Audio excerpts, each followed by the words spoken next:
Assalomu alaykum kuzatuvchilar. Hozir biz Farg'ona shahariga 200 kilovatli quyosh panellari stansiyasini o'rnatish uchun kelgan edik. Ko'rgan bo'lsanglar. Hozir mana o'rnatib bo'ldik. Endi montaj qilish jarayoni ham o'z nihoyasiga yetib qolishiga oz qoldi.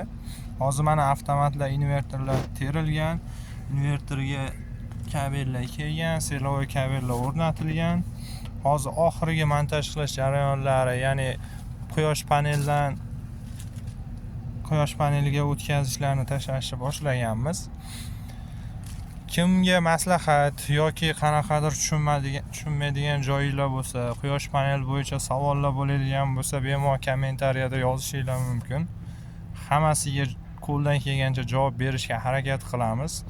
Quyosh panellari qanday o'rnatilishi kerak, qancha gradusda bo'lishi kerak, quyoshga qaysi tomondan qarash kerak, sharqi, g'arbi hammasini o'zimiz hisob-kitob bilan chiqarib berishimiz mumkin. Bemalol kommentariylarda yozsanglar biz javob yozamiz. Keyingi videolarda, video davomida quyosh panellari montaj qilish jarayonlari, quyosh panellarini qayerga qaysi kabel ulanib, qayerga borish kerakligi hammasini tushuntirib beramiz. Hozir bizning joyimiz 200 kilovatli quyosh panel stansiyasi Farg'ona shahar Kirgili mavzesiga o'rnatyapmiz. Mana bu 3 ta minorani hamma tanisa kerak, eslasa bilsa kerak. Montaj qilish jarayonlari qizg'in davom etmoqda mana. Video davomida kuzatib boring, biz sizga kerakli ma'lumotlarni berib boramiz. Assalomu alaykum hurmatli kuzatuvchilar. Hozir biz quyosh panellari montaj qilish jarayonida quyosh panelining minus tarafiga kabelni ulash jarayonini ko'rsatib o'tamiz. Buning uchun bizga kerak bo'ladi mana bunaqa omburlar. Bu kabelni uchun ochish uchun, bu o'sha press qilish uchun, qisish uchun ishlatiladi. Bu o'zi oddiy pichoq. Keyin bizda mana bunaqa ulagichlar bo'ladi bir-biriga. Buni keyin temirlari bo'ladi. Har bittasiniki alohida отдельный temir, plus tarafiga alohida, minus tarafiga alohida. Hozir shu jarayonni ulashni ko'rsatib o'tib ketamiz. Mana dastlab kabelni olamiz. Kabelni ochib oldik. Endi mana shuncha ochilsa yetarli. Biz bu hozir quyosh paneli minus tarafiga ulashimiz kerak. Mana shuncha kirsa yetarli bo'ladi. Qisqich bilan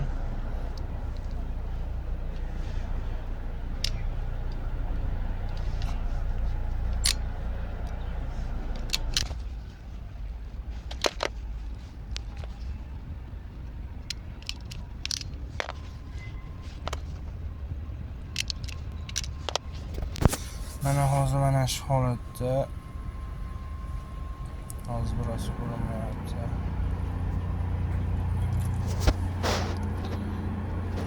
Mana shu holatda mana qisildi. Endi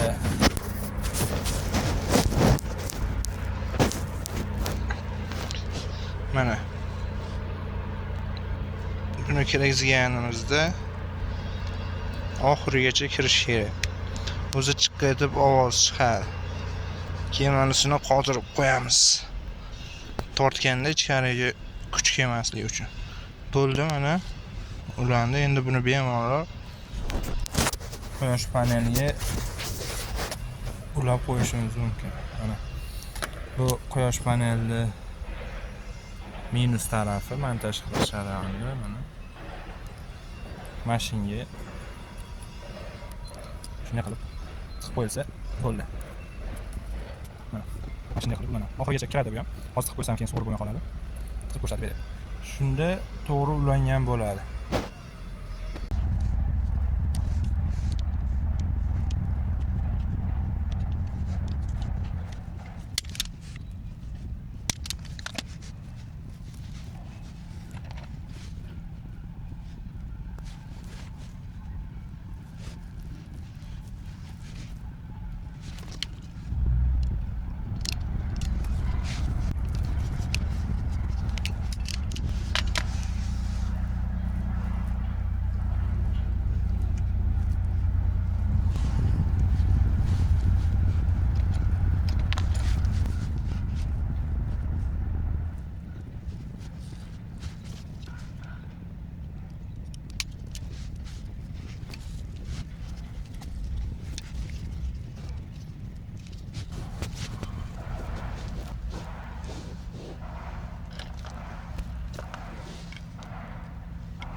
Kimga shunaqa quyosh panel o'rnatish xizmatlari kerak bo'ladigan bo'lsa, shu nomerlarga aloqaga chiqishinglar mumkin. Hammasini noldan davlatga sotib, plastingizga pul tushadigan joyigacha o'zimiz hammasini tayyorlab beramiz.